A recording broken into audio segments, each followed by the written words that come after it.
Hello, thank you so much for coming. I'm Tim Schulberger, and this is LiveRead. And this is, if you've come to this before, like two live reads ago, I said, it's our 20th, and everyone went, yay! And I fucked it up, because it wasn't. So, but today is. So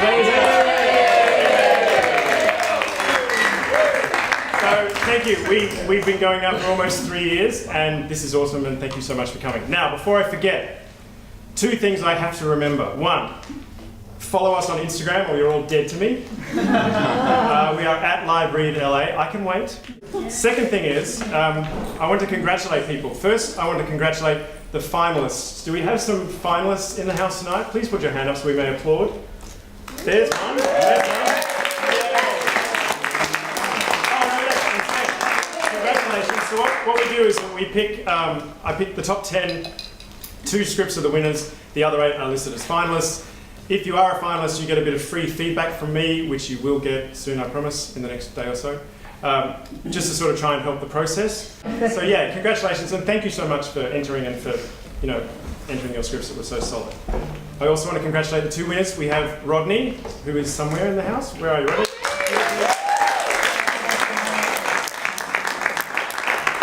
Rodney has flown in from Arkansas to be here tonight. I deserve it. So yeah, that's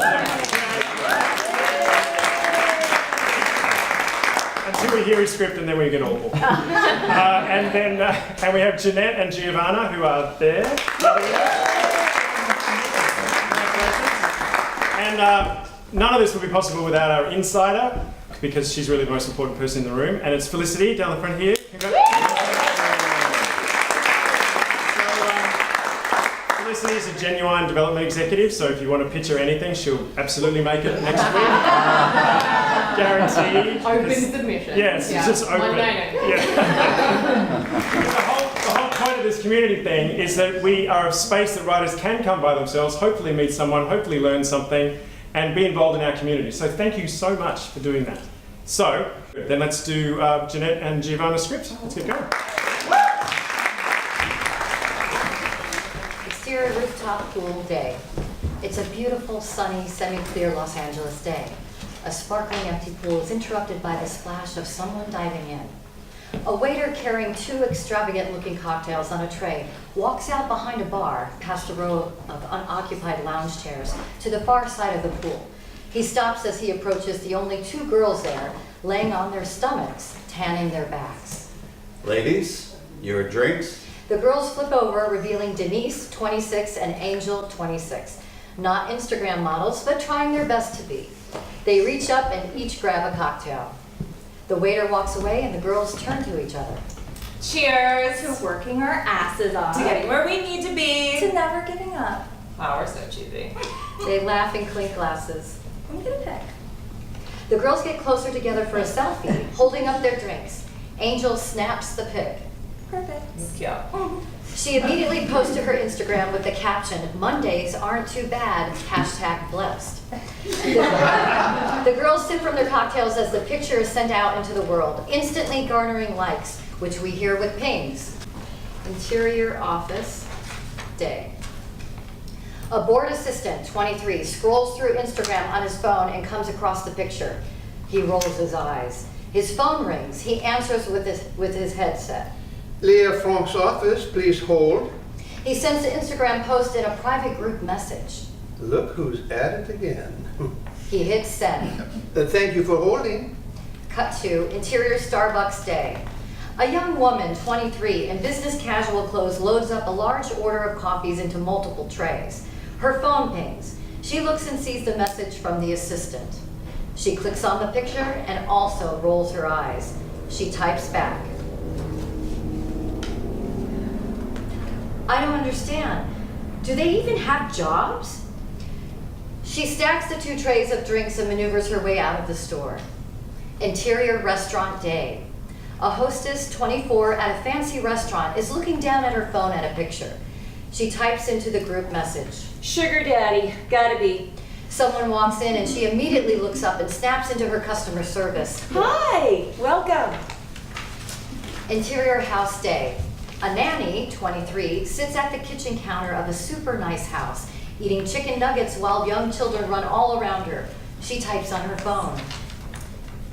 Do you think they have the same one, like a tag team situation?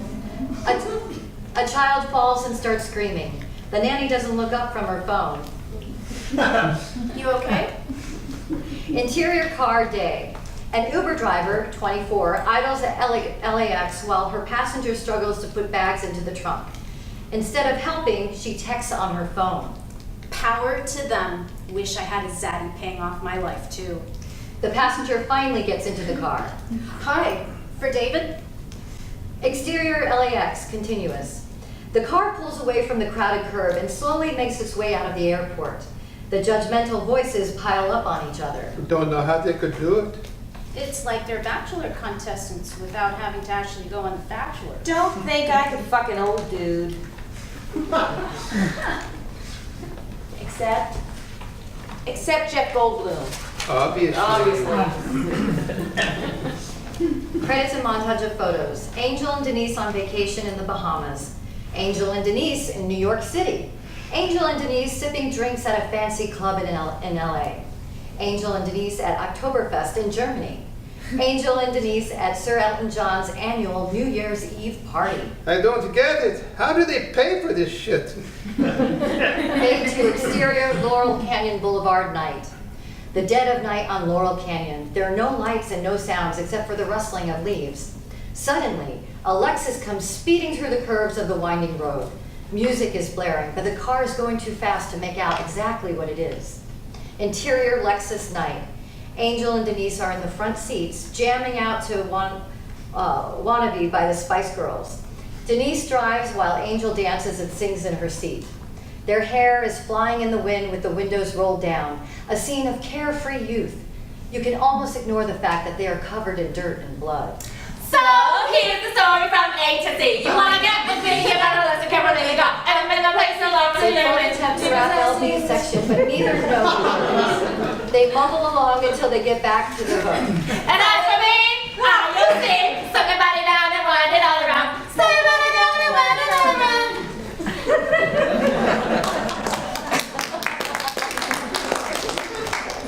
Turn left.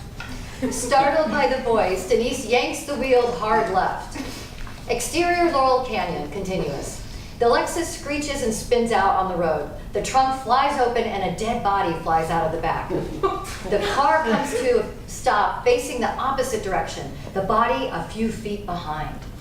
Interior Lexus, continuous. Both girls lean back in their seats, stunned. They turn around simultaneously and see the trunk wide open. Denise looks in her side mirror and sees the body on the ground. Ugh, again? Denise lets out a snort of laughter. Shut up, it's not funny. It's a little funny. Let's go. They both get out of their car to get the body. Through the side mirror, we see the girls struggling to get the body back in the trunk. We never meant for it to get this out of hand. Now, help me understand. How do two nice, educated girls like yourself get into a mess like this? Society, man. It's all a conspiracy. Flashback to interior kindergarten classroom morning. Superimposed 4 years earlier. What Denise means is that Angel walks around a room full of small desks filled with little children. Angel wears cute, brightly colored clothes and has a genuine smile on her face. She is in her happy place. She bends down to talk to one of her students. Meanwhile, interior home office morning. Denise sits at a desk in her home. She's on the phone talking, doing scheduling on her computer, and taking a sip of coffee, also in her happy place. Millennials have the odds stacked, forcing us to turn to a life of crime and punishment. That's a book. this wasn't the plan, homie. This was never the plan. Interior kindergarten classroom day. Angel stands at the door saying goodbye as her young students leave the classroom with their backpacks on. An older man, Principal Jax, mid-60s, in old but dress clothes, walks into her classroom. He's the older man who makes all young women uncomfortable with his candor and hand-leather mustache. Angel cleans up. Hi, Principal Jax. What can I do for you? Angel, my fallen star. Angel rolls her eyes, trying to ignore his annoying comments. The school is letting you go. Angel stops what she's doing and turns around to look at the principal. Cut to interior home office day. Denise has changed her cute desk space into a green screen, moving, making heaven. She herself is now outfitted like a slutty Robin Hood. She has a headset on and is playing a video game. Oh yeah, Peeper 69? Just wait till I end you. Ha! Denise kills her opponent and the game ends. Now out of the game, she continues to live stream as she talks and her fans chat her. Messages come up on her screen as a live public message.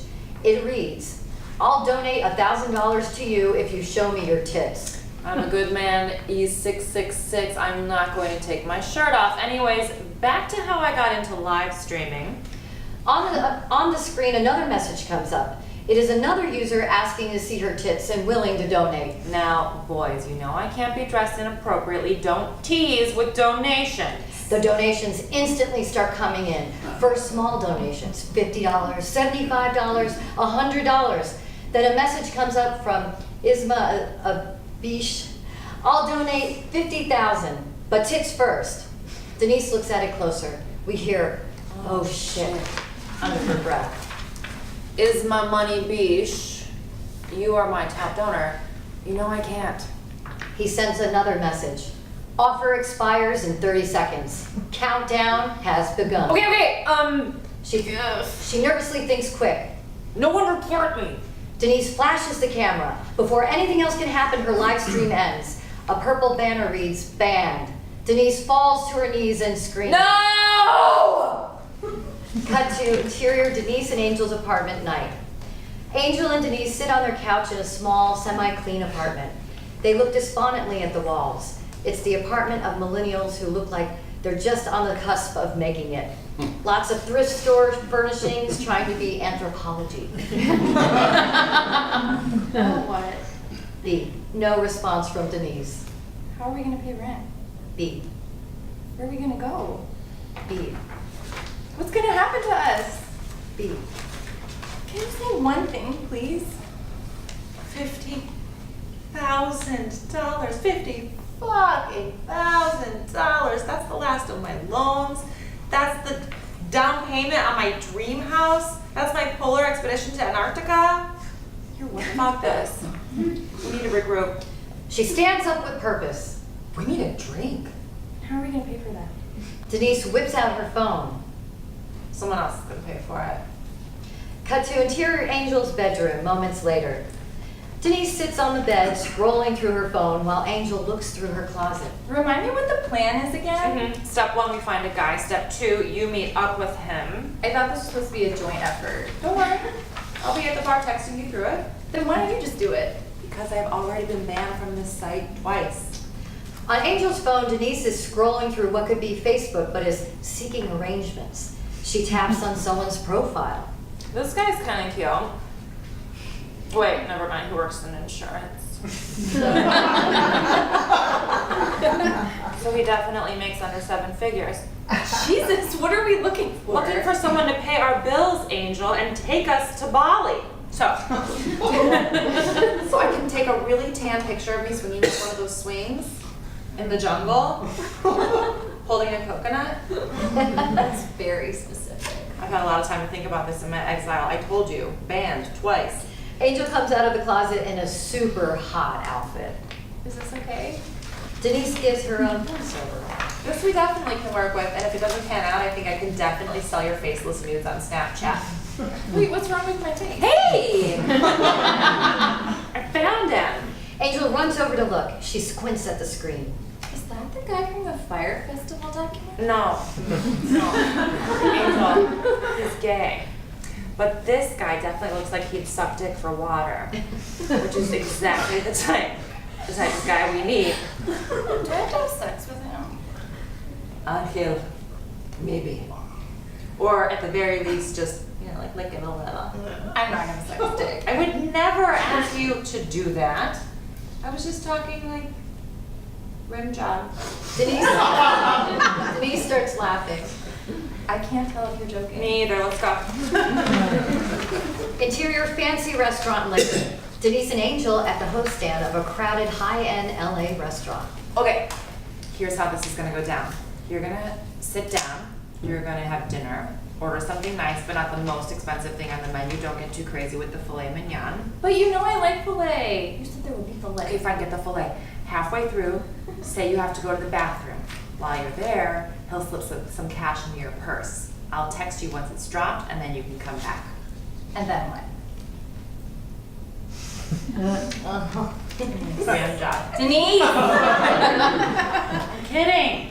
Oh, shit, I think he sees you. Okay, remember, be smart, but not too smart. Definitely don't be funnier than him. Shit, I'm getting nervous now. Don't be nervous, he's lonely and desperate. Oh, here, wait, so are you. Okay, just don't get him later. The girls split up, Denise to the bar and Angel to the table, where William Dashiell, 45, a rich-looking, confident man, sits alone. William is a self-made billionaire, which means he's a trust fund kid. Entitled and arrogant, William doesn't understand why he can't find love, but also doesn't really care as long as he can pay for it. Interior restaurant bar later. Denise watches from the bar as Angel fakes a laugh. Denise types out a text. Touch his arm. She nods approvingly as Angel does just that. Tone down the smarts. Talk to him like he's a 5-year-old. Guys love that shit.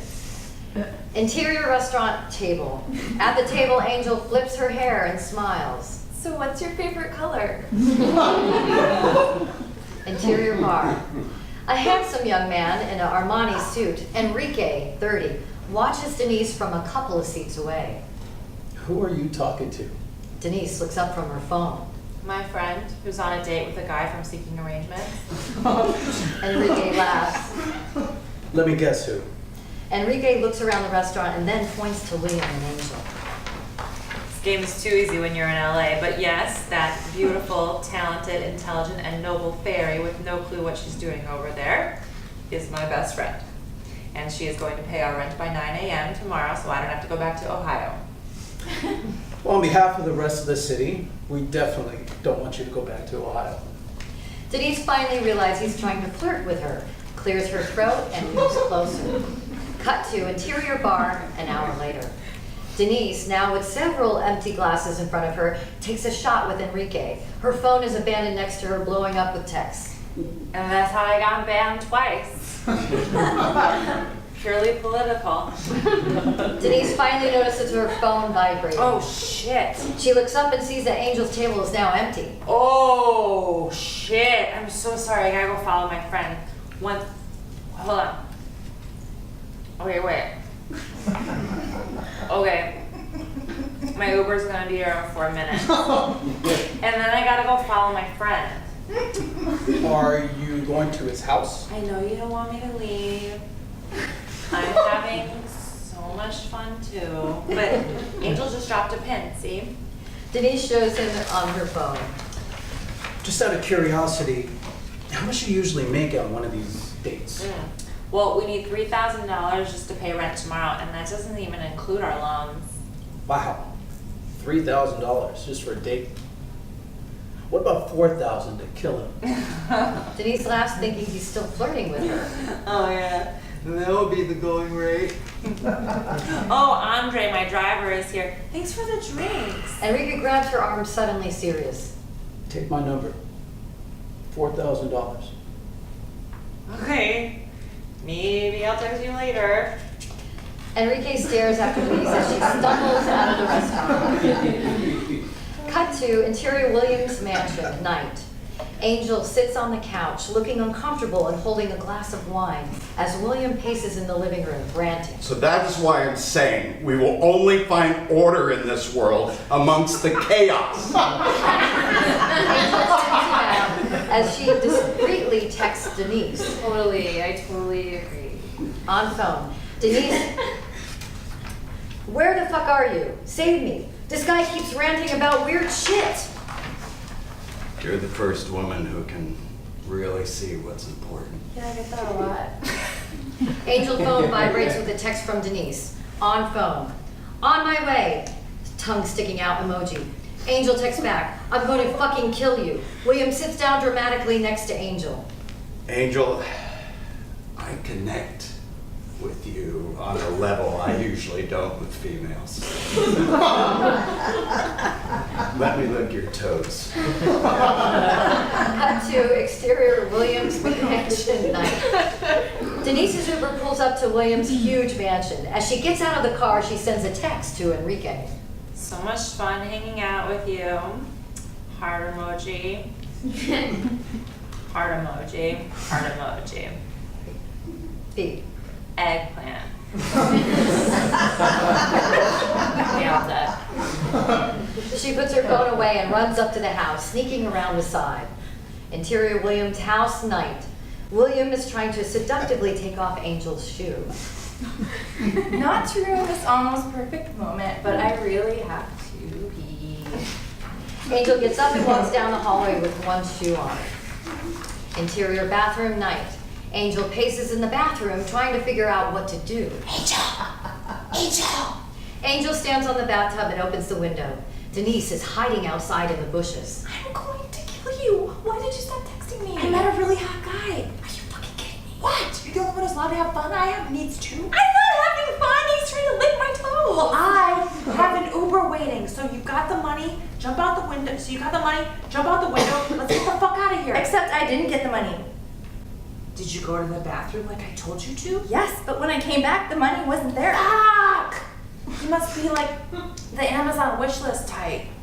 You didn't figure this out before? You were on logistics. Sorry, it's been a long time since the last band. Denise starts scaling the house up to the bathroom window. What are you doing? Coming in. How is it gonna help? Now we're both gonna be stuck in here with this toe licker. Angel pulls Denise inside and they collapse in the bathtub. Wow, I can't believe you climbed all the way up here. Someone hasn't been skipping our day. Okay, focus. You create a diversion, let him lick your toes. I'm gonna go look for the money. No, I'm done taking one for the team. Jesus. Angel, you're so judgmental. In the year 2019, you're just gonna go ahead and kink shame someone? I thought you were a feminist. Angel is speechless. From the other side of the door, sexy jazz music starts playing. Look! Denise gets up and goes to the door. What are you doing? Either way, we need to make rent tomorrow, so what do you want to do? Angel thinks about it. Oh, you're right. Oh, thank God, because fuck Ohio. Interior hallway, continuous. The girls sneak out of the bathroom. Damn, this place is huge. You start trying doors over there, I'm gonna start over there. They split up and start opening doors. The first two are just closets. Then Denise opens a door with an eerily blue light coming from it. She steps inside and calls out to Angel. Angel, get over here now. Did you find the money? Angel sneaks over and looks inside. Holy shit. Interior operation room, continuous. The room is done up like a mission control center. Computers are stacked up and newspaper clippings cover the walls. Red string connects different faces around the room. There are pictures of aliens, pictures of Insta-famous stars, a picture of Joe Biden. Well, this is a weird room. I had such high hopes for you, Angel. The girls whip around to William standing behind them, loading a gun. But now I'm going to have to kill you. Beat. And whoever this is. Name's Denise, mastermind behind the whole YouTube meeting thing. Oh, nice to meet you. Well, then I'm definitely going to have to kill you. No, you don't need to do that. Listen, we don't even know what any of this means. Yeah, it really seems scattered and all over the place. Like you tried to organize it with a red thread thing, but you didn't actually do a great job. Denise, William backs them into the room, cocking the gun and pointing it at the girls. Angel looks around desperately for an escape. Whether your tiny brains can understand it or not is of no importance to me. Either way, you must die. Angel grabs one of the laptops on the crazy setup and smacks William across the face. His gun goes off, shattering one of the screens. Everything goes haywire. The lights flicker as William falls to the floor. oh, run! The two rush past William, Denise kicking him in the nuts and passing. Get back here! I have to kill you! Interior staircase. Denise and Angel run out of the hallway and down the I am staircase. so impressed with you right now. Thank you, but maybe let's save it until we get out of here. Interior operation room. William gets up from the ground, massaging his crotch. He gets to his feet and follows the girls into the hallway. Interior staircase landing. The girls reach the landing of the second floor staircase. The gun cracks from above as William reaches the top of the stairs. The bullet hits the chandelier above them and the girls dive out of the way, separated by the broken chandelier. They hide against the wall of the staircase. Interior staircase. William strides confidently down the staircase. All you had to do was let me lick your toes, Angel. Denise grabs a piece of shattered chandelier with a jagged edge. As William reaches the last step of the rounded staircase, Denise jumps up and stabs him in the shoulder. The gun goes off again, shattering a window on the landing. Glass sprays everywhere. William drops the gun in surprise. Angel, trying to pick up from Denise's cue, crawls closer to the rail of the staircase, trying to find a long, sharp piece of glass to stab William with. My fucking shoulder! Denise picks up the gun as William staggers backwards, holding his shoulder. William doesn't take his eyes off Denise or the gun as he continues to walk backwards. You may kill me, but you'll never stop the order of retrograde. So, this is an astrology thing? William laughs and takes one more step backward, not seeing that Angel is behind him. He stumbles over her and flips over the rail. There's a loud crash as William falls onto a large, intricate statue in the foyer of the house. Angel and Denise share a look of complete surprise and then look over the rail. Blood is seeping from William's head, and he is not moving. Oh, shit. Interior Uber night. Angel and Denise get into the Uber that has been waiting for them. Thanks for waiting, Andre. Five stars. The two stare ahead in silence as the Uber drives away from the mansion. Interior Denise and Angel's apartment, morning. A bright light shines directly into Angel's face, forcing her to blink her eyes open from her deep sleep. She rubs her eyes, looks comfortable and content, like she completely forgot about the events of the night before. After a moment, everything comes back to her. Denise! She jolts up from her bed. Interior Denise and Angel's apartment, living room, morning. Denise is sitting on the couch giving serious contemplation to an envelope on their coffee table. Denise, we need to figure something out. We need to go to Mexico or Canada or Iceland. We have to leave the city, country, planet, whatever. What are you looking at? Denise picks up the envelope and turns it over. Stacks of bills start falling out. $4,000. What?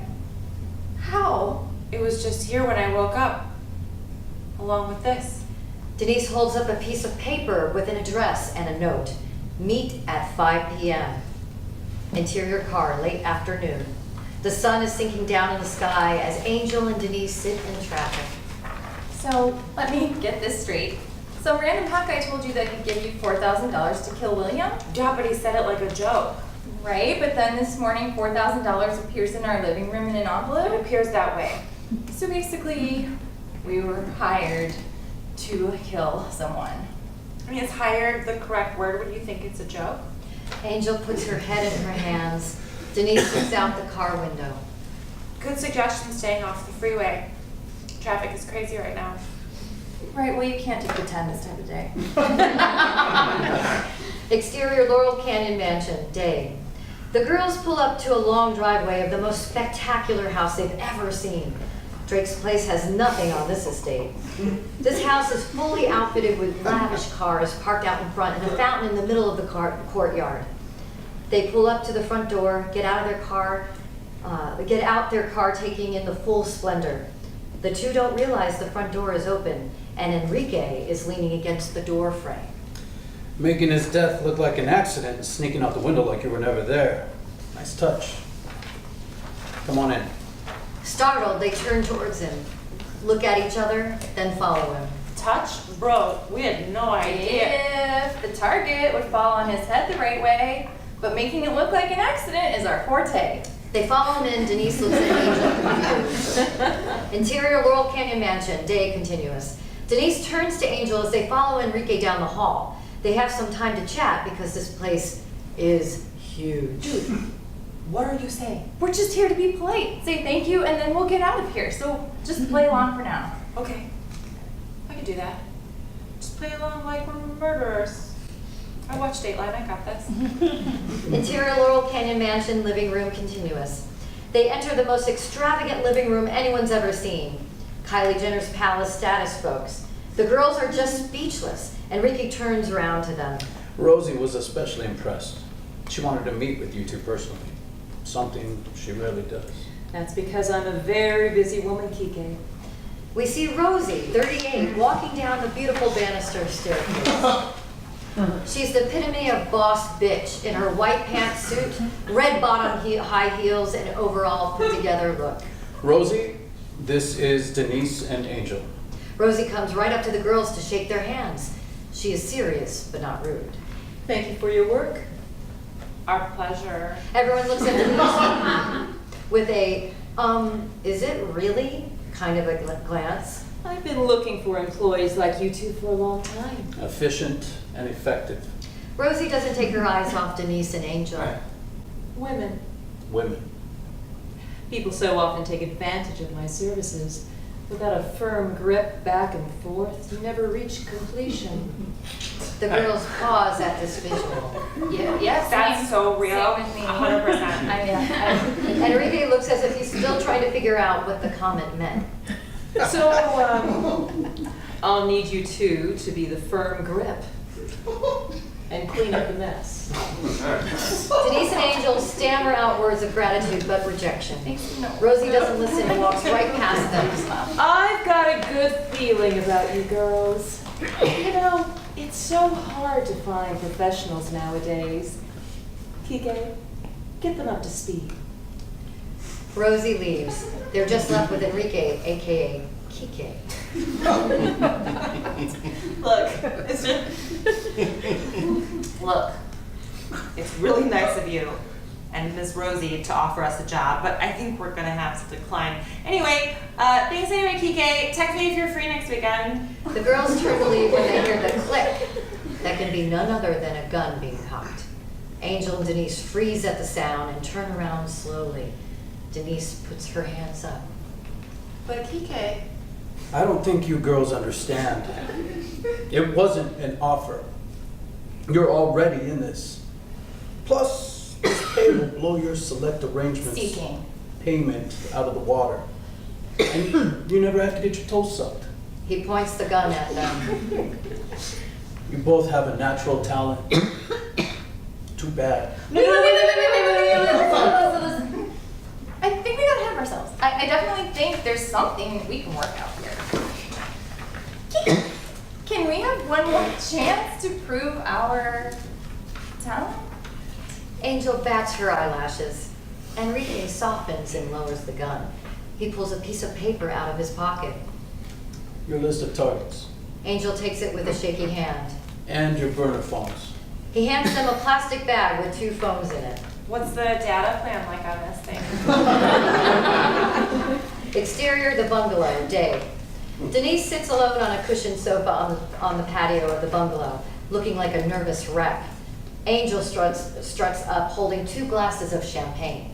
Cheers, my dear. What exactly are we cheersing to? For getting new jobs. As men or hit women, or would it be hit persons? Just keep your voice down. And why are we celebrating at the bungalow? I wanted to bring you somewhere that would make you feel inclined to murder someone. Denise looks around the crowd of drunk USC frat boys, alumni, and tourists. Well played. Angel, we can't do this. This is crazy. Do you know what else is crazy? Do you know what the job market is like? Denise nods, scared shitless. Do you know what the price of food is? Do you know what doesn't go away when you claim bankruptcy? Denise nods and waves her hands in panic, trying to flick the fear away. Student loan! That's right. And I have deferred on mine long enough that they have doubled in interest. So the real question is, what are you willing to do to scrap together a living?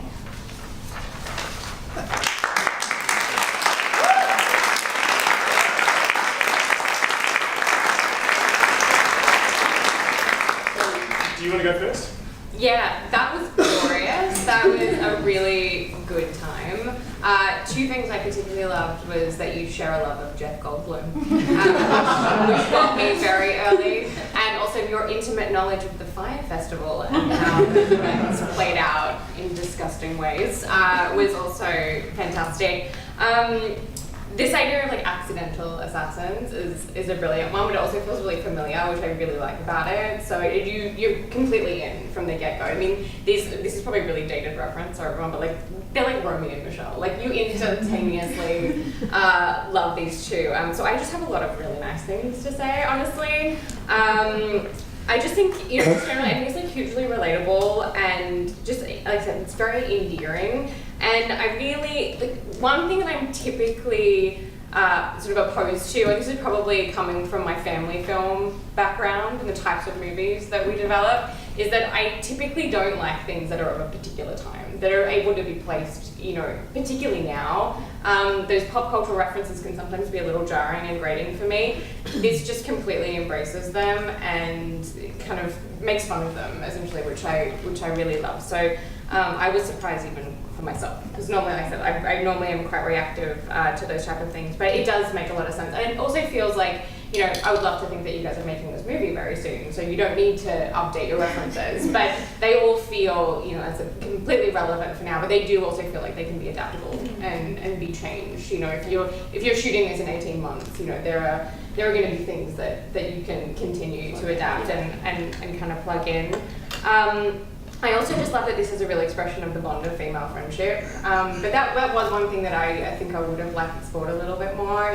What is it that binds these two together? It sounds like they're both from Ohio and they've grown up together. Is that meant to be the background for those two? Originally it was that they went to college together and became close. Okay. But that's a great point that, Yeah. it's not related.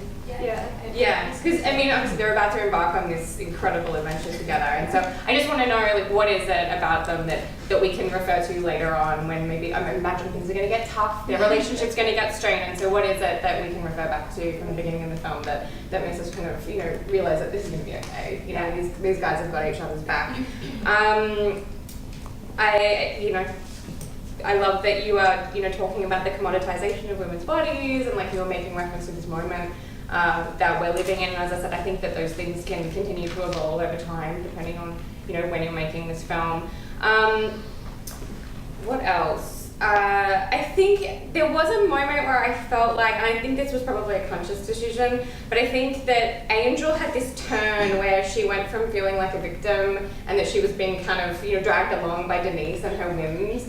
And it just felt a little abrupt and harsh for me. I just wasn't quite sure like what motivated, her change of point of view and of perspective. The money is a great motivating factor, of course, but in a way, there was some dialogue towards the end that I felt like belonged to Denise, and I was a little confused that I was hearing this coming from Angel. So I think it's fine. I kind of like the idea that, throughout the course of the film, their dynamic shifts and they do this kind of push-pull with each other. But just set that up a little bit. Just set that up a little bit more. And don't let Denise, I guess, let her feel a little empathetic, because she can come off she's a little abrasive in the beginning. I think that's what makes her really charming and hilarious. But at the same time, just give us a little insight into why we want to spend, all this time with this woman and out front. And again, I think that may just be about setting up what their bond is, and you kind of clear that out front. I can go on. What would you like to say? Well, I tend to. Can I come at it from a more of a structural point of view? Yeah. Obviously, I liked it because you would have been sitting here. But the for me, listening to it, and when I read it as well, I would question your need for any of that stuff at the beginning, because I think this thing takes off when they're together. And it flies when they're together, and it flies perfectly fine. Also, there was a male voice, like they're telling the story retroactively, that doesn't appear again. And so it's like, what was the point of that? He comes in on page 40. Right. Yeah. But I'm not 100% sure if you're going to go there. That's a long. That's like 30 pages, more than 30 pages, where there's no connective tissue. Connective tissue. So. And I think it comes. You could easily start this film with two girls driving a car on, singing the song, and a dead body flops out, and then moves. And then you can backtrack it or include the voice, and then because then you've got all that other great stuff, and it really starts to fly. So I just thought, and especially when it's being read you're forcing the reader to sort of slog through some stuff that really has nothing to do with the movie. Okay. It is a movie, it's a fiction. Yeah. So you're sort of forcing them right up front to read things that aren't really relevant. And you want to really try and minimize that because people like Felicity have 4,000 scripts to read at any given time, and so they're looking for reasons to be like, yeah, okay, I'll pick this one. Okay. And it's only here we're forcing her to listen to the rest of it, which is like, wow, this is awesome. So, do you know what I mean? So it's like, really think about what is relevant from the beginning. And then the other thing I would question too, again, by the way, I really think it's great, and it really popped hearing it, and I think Erin and Lindsay were awesome. Just make sure that you've just got an eye on everything, and you're giving them like a story. Like there's a temptation sometimes to get lost down a little bit of a tangent, and it's entertaining for you guys, and you're making great commentary and stuff, which is awesome. But just make sure that the balance stays, so that really by the end of this, we know what they need to achieve, rather than they're just going to be hit people. It might be nice if they had, like, they were already on like what this 90-minute journey is sort of going to be, just a little bit more. So we're like, they need to get through the list, or they're going to get murdered in 30 days, or they need, just whatever it happens to be. But we're really clear by page 30 that it's like, okay, we know exactly who these two are. I completely agree that once they got to the mansion, it shifted, their roles shifted unexpectedly. And also, just a little tiny thing about scene description. As funny as it is, just don't overuse the jokes. Just keep an eye on that, because you, again, you don't want to waste any time. The rules are slightly different when you're, a successful writer. When you're trying to be discovered, the more you can kind of entice and get people in, so you get a little bit of your voice in the scene description. But if you start to overuse it, it's like, okay, are you earning these jokes with everything else that you're doing? And it's just something to watch. That's all. You don't want to get too much. Like in every room they walk in, you don't have to be like, this is the greatest room you've ever seen. It can just be, it's a big lavish room. Yeah. Just use it sparingly. That would be my suggestion, because I think this film, and I'm sure everyone will agree because I've said it. I really think this movie lives and dies by those two characters, and those two characters are awesome when they're on screen. And so if they are given a real focus and a real direction and a real intent, and you sort of trim away some of the other stuff, then we'll be completely on board, and you'll have more room by page 30 to give them to progress their story. Okay. And then this thing's flying is what I think. So. I would just make one, and I give you can this. Disagree with me. No. I mean, well, apparently you can't. But you're allowed. And I kind of am reluctant to give this thought honestly, because it is such it's very it's just depending on the type of comedy that makes you laugh. Like everything that I heard say, I found funny, but I would just urge you to just try and stay on the side of being sophisticated. Like sometimes it's really easy to get a cheap laugh out of certain things, and you guys are very sophisticated in your storytelling and your comedy, so don't rely on like a quick cheap laugh, because it can undercut some of the really, the much more complex and very resonant things that you were touching on through your comedy. So, like, just one thing for me would probably be, and take it or leave it, but it's the toe sucking thing for me. I was like, it's funny, it's a little bit like low hanging fruit as well. So yeah, or on the side of being I thought you were gonna say rib sophisticated. job. That's totally sophisticated. That's where we roll. That's totally sophisticated. And then just one clarity issue, and it may just have been, in my listening, but the app that they use, it's basically like they go on the app, they sign up, they go on dates, and they know they're gonna have to do something kind of gross. It's and get paid, like a sugar baby. Got it. Okay. It's implied, but it's not. Yes. We should definitely. Yeah, just clarify that, because then when she does end up in the situation she's in, it's just like, we just kind of go to Tinder or Bumble or whatever as being like a touchstone for that, and just set that up a little more. Okay. What did you think they needed all this stuff at the beginning? I'm in two minds, because it does. I mean, I work in an office, so does Greg. We have a lot of under 25-year-olds right now, and that stuff, like, that's the kind of shit that I hear at lunchtime them all talking about. Like, they're like, oh my god, did you see so-and-so's assistant on Instagram? And like, that becomes like the kind of fodder. So it feels very relevant and very of kind of this moment. that we're living in. Like it's almost like this distraction economy where no one cares about anything that's actually going on. You're really just caring about, you know, your phone and like, you know, what some woman in her bikini is doing. And so on that side, I'm kind of like, yeah, I get why it's there, but I can see you kind of want to get to those guys really, really quickly. So I can see how maybe that could come out. Maybe just try, see how it feels, see how it like affects the pacing. Or even just shorten a little bit. Yeah. Just trim. Yeah. Is it needed? I mean, is that recurring? No. It's just a theme, really. So It's just there at the beginning. It doesn't appear again. You don't see those people again. No. Right.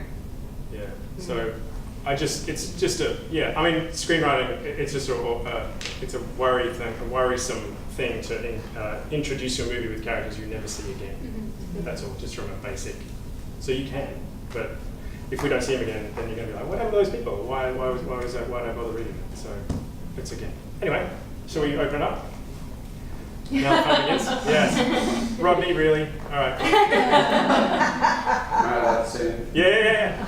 Okay. I agree with everything Felicity said. Nothing you said. Yeah, thank you. No, I Thank you, Rodney. The beginning part, I wasn't into it. Like, it was hard to comprehend, and it didn't seem to drive the plot. The one note that I would like to see is the pitch you gave. I happened to be standing there was two women become hit people to pay off their student loans. The student loans didn't come in until page 25, maybe. So I think the ticking clock on the student loans, and you can make it as outrageous as you want, like the permanent record things. And they have to have something that's pushing them much harder than we can't pay rent. That was kind of a shortfall for me. The rest of it was hilarious. Sorry, I should serve a compliment. Hilarious. But I think, I'd like to see that. I'd like to, we all have this pressure of student loans, or I mean, I don't know, but we all have heard about it. And I agree with Felicity about the sucking the toes thing. I think we can take that much further. Like something this script is so outrageous. Take that to some degree, something we've never heard of, What's the Italian banker? I don't know. Make it up. Like she's about to cut to and I hate to tell you what to write. The bad version is we cut to the mansion and she's standing in a little peep outfit, there's a sheep in the room and you don't know what's about to go.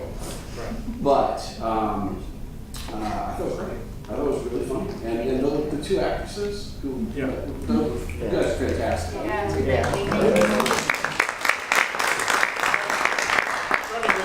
The $4,000 seemed low for a murder too. It was only he was like was he like low balling? Because it's like, what about $4,000 for a murder? Absolutely low balling. Because she already gave her number. She would do weird things for like go on a date with a weird stranger. But the only reason I say that is that you already set up Denise as showing her tits for $50,000.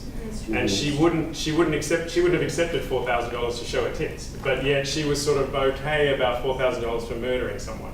So it was just, if that's what you want to know about her character, that's fine. But just that's fine. I make no judgment. I'm just saying that's where her her moral compass is, I suppose.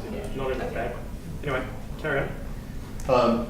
I thought it was great. I really enjoyed it.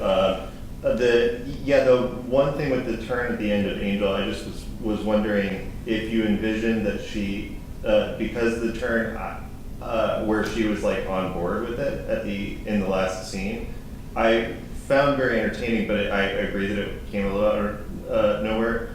Do you envision that Angel is like kind of has that side to her the whole time, or yeah? Because I do think that would be fun, especially when it's like she's in her good place.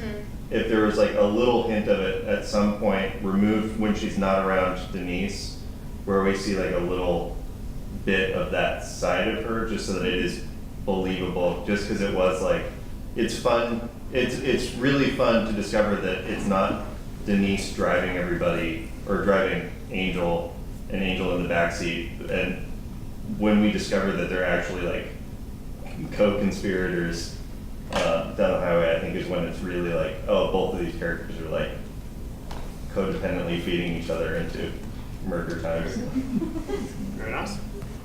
Yes, Matt.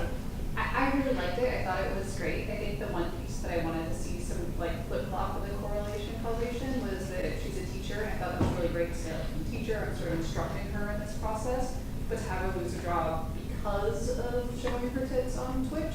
So like she lost that income stream and is like more motivated to get money in any way possible. Just switching the order. But they were, one lost the job because of the Twitch and one lost the job. Why did she leave the teaching job? Just because? She got fired. She's a new teacher. Right. So she's getting backs first. Okay. Actually, to be honest, I wasn't 100% sure we needed those either, the flashbacks. Yeah. I don't know if it gained, but just think about it, just when you look at the scenes, it's like, what value is it serving is really crucial right there. Because you could just have a line like, I'm fucking fired, no one's going to hire a teacher with 3 weeks experience. And the other one's like, well, I can't do Twitch anymore because I'm banned from that too now. And it's like, me and my stupid boobs. So, and then it's done, and we're done, and we know exactly, we're at the same place, and you've spent 3 lines. That's true. Anybody else? We have one more? Sarah at the back, I think it's Sarah. Yes. Just... it's Anna, hello. Yeah, hi. I loved it. I feel like I totally lost this movie. It's definitely my kind of thing. But just a couple logistic notes. I got really confused how, what's his name? Kika?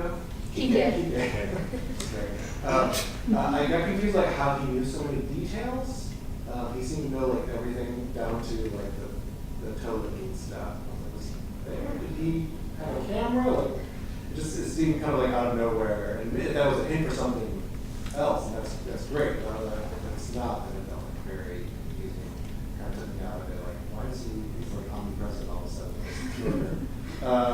And similarly, when Denise shows up at the bathroom window, I thought that was convenient, a little too convenient, that she was just naturally there when she was in the bathroom, and maybe the layout of the house maybe. But that's a good opportunity to have her try to find that window or get to it in the right way. Because I think was it also on the 2nd floor, maybe? Because they were on the 2nd floor when he fell off. And so that's a perfect opportunity for a hilarious scene of her figuring out where it is and trying to get Angel into that room and also scaling the wall or something. If you're going to have it on the 2nd floor, then utilize that time, I think. Angel just scale over and have her convenient there. And so there's just a couple of those kind of things that kind of just at the end. Other than that, I love it. Awesome. Thank you. Right. Do you guys have anything? What did you get from it? Yeah, it was great to hear it out loud. I think sometimes when you write comedy, especially for the two of us, there's so many times you write something and you go, are we the only ones that are thinking this is funny? So it was nice to hear other people laugh at it. It was great. You guys did an amazing job reading it. Thank you so much. Do you have any questions or anything at all? I actually have a question about, I don't know, this can go to either of you or anyone if anyone has any insight. I think for this script, and then we've also come across this in other scripts written where people are on their phones or using their phones, and sometimes it's you want to hear the voice of the person who's texting, and sometimes you just want to see it. And technically, sometimes I'm I don't really know how to write this, so I'm just going to guess. So I don't know if you have any insight on what would be the correct way to do it. That's a good question, actually. I mean, they do a lot of those bubble things, don't they? Exactly. But I don't want to write a bubble appears. I think, you know why? For me, I think it's fine to be making the audience read because it's an adult audience, and even when you're doing subtitles or whatever, that's going to be fine. Just when we're doing an animated movie, we try not to do that because 4-year-olds typically can't read read the screen. So I think it's fine. And I think people are kind of used to that, right? Please do an animated movie that's all subtitles. Just all subtitles. I just see that and with 4-year-olds and watch all these confused 4-year-olds going I didn't know what was going on. We're on it. Yeah, good. That'd be great. That'd be awesome. Probably won't make any money, but yeah. I don't think there are any rules. Okay. I think you could do voices in their head, it's the other person speaking. You could have the bubbles and the reading. You can have, I don't think there are rules. I think it's... I just think, just like you said, I think people are so used to reading text messages now that when you have it on screen and you have that pop up where you're actually reading, like you're looking at the screen at a text message, we're so used to reading and hearing a voice in our head. You know what I mean? Yeah. That it seems like that's more natural thing for an audience to just read it and see it on screen as opposed to hearing somebody talking. Especially the hard heart, glass, eggplant. That would probably land as a visual gag, as much as it does as a spoken word one. And it'll be funny in like 20 years when people watch that movie back and they're like, oh my god, look how outdated the technology is. So it's always fun. All right, let's thank Jeanette and Jim.